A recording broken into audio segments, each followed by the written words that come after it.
ಪೋಷಕರೇ, ನಿಮ್ಮ ಮಕ್ಕಳಿಗೆ ಜ್ವರ ಬಂದ್ರೆ ಈ ಆಹಾರಗಳನ್ನ ನೀಡಲೇಬೇಕು. ಮಕ್ಕಳಲ್ಲಿ ಪದೇ ಪದೇ ಜ್ವರ ಕಾಣಿಸಿಕೊಳ್ತಿದ್ರೆ ಜ್ವರ ಬಂದ ಸಮಯದಲ್ಲಿ ವೈದ್ಯರ ನೆರವು ಹಾಗೂ ಸಹಾಯ ಪಡೆದುಕೊಳ್ಳುವುದು ತುಂಬಾನೇ ಮುಖ್ಯ.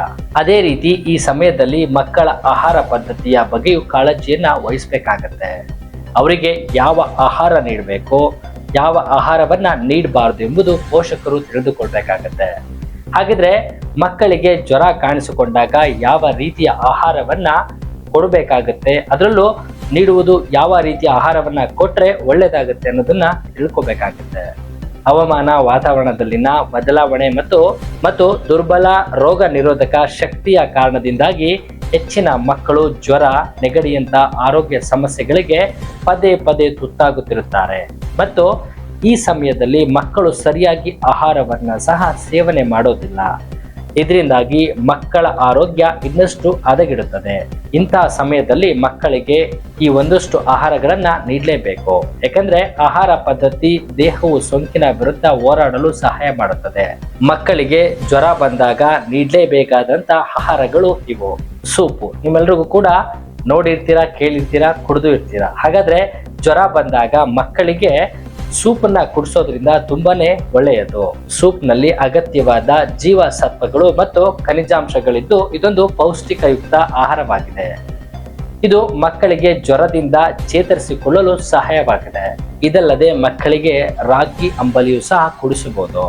ವೈರಲ್ ಫೀವರ್ ರಿಂದ ಬಳಲುತ್ತಿರುವ ಮಕ್ಕಳು ರಾಗಿ ಅಂಬಲಿ ಕುಡಿಯುವುದು ಉತ್ತಮ. ಇದರಲ್ಲಿ ಪೋಷಕಾಂಶಗಳು ಸಮೃದ್ಧವಾಗಿದೆ. ಇದು ಸುಲಭವಾಗಿ ಜೀರ್ಣಗೊಳ್ಳುತ್ತದೆ. ಇನ್ನ ದ್ರವ ಆಹಾರಗಳು, ಜ್ವರದ ಸಮಯದಲ್ಲಿ ದೇಹದಲ್ಲಿ ನೀರಿನ ಕೊರತೆ ಉಂಟಾಗಬಹುದು. ಅದರಿಂದ ಮಕ್ಕಳು ಮೊದಲು ಹೈಡ್ರೀಕರಿಸುವುದು ಬಹಳ ಮುಖ್ಯ.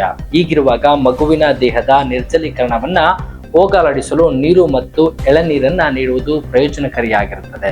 ಮೊಸರನ್ನು ಸಹ ನೀಡಬಹುದು. ಇದರಲ್ಲಿ ಪ್ರೋಬಯೋಟಿಕ್ ಅಂಶ ಸಮೃದ್ಧವಾಗಿದೆ. ಮೊಸರು ತಿನ್ನುವುದರಿಂದ ಜೀರ್ಣಾಂಗ ವ್ಯವಸ್ಥೆ ಕಾರ್ಯನಿರ್ವಹಣೆ ಸುಧಾರಿಸುತ್ತದೆ ಮತ್ತು ರೋಗ ನಿರೋಧಕ ಶಕ್ತಿ ಹೆಚ್ಚಾಗುತ್ತದೆ. ಇದಲ್ಲದೆ ಜ್ವರದಿಂದಾಗಿ ಮಗು ನಿರ್ಜಲೀಕರಣಗೊಂಡಿದ್ದರೆ ವೈದ್ಯರ ಸಲಹೆ ಮೇರೆಗೆ ನೀವು ORS ಅನ್ನ ಸಹ ನೀಡಬಹುದು. ಕಾಲೋಚಿತ ಹಣ್ಣುಗಳು ಅಂದ್ರೆ ಜ್ವರದ ಸಮಯದಲ್ಲಿ ದೇಹಕ್ಕೆ ಹೆಚ್ಚಿನ ಜೀವಸತ್ವಗಳು ಮತ್ತು ಶಕ್ತಿಯ ಅಗತ್ಯವಿರುತ್ತದೆ. ಅದರಿಂದ ನೀವು ಈ ಹಣ್ಣುಗಳನ್ನ ಮಕ್ಕಳಿಗೆ ನೀಡಬೇಕು. ಅಂದ್ರೆ ಬಾಳೆಹಣ್ಣಿನಲ್ಲಿ ಪೊಟ್ಯಾಷಿಯಂ ಸಮೃದ್ಧವಾಗಿದ್ದು ಇದು ಸುಲಭವಾಗಿ ಜೀರ್ಣವಾಗುತ್ತದೆ.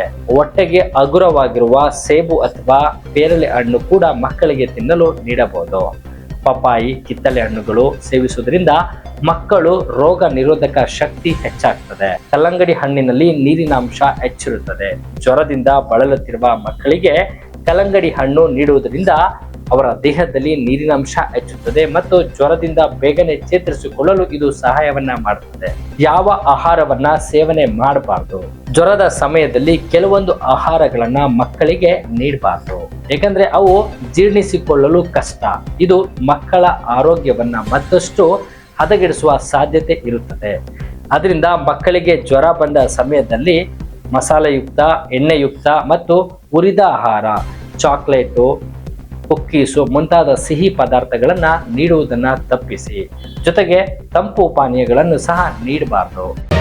ಮತ್ತಷ್ಟು ಸುದ್ದಿಗಳಿಗಾಗಿ ನೋಡ್ತಾ ಇರಿ ಪಬ್ಲಿಕ್ ನ್ಯೂಸ್ 24x7. ಇದು ಸತ್ಯದ ಧ್ವನಿ.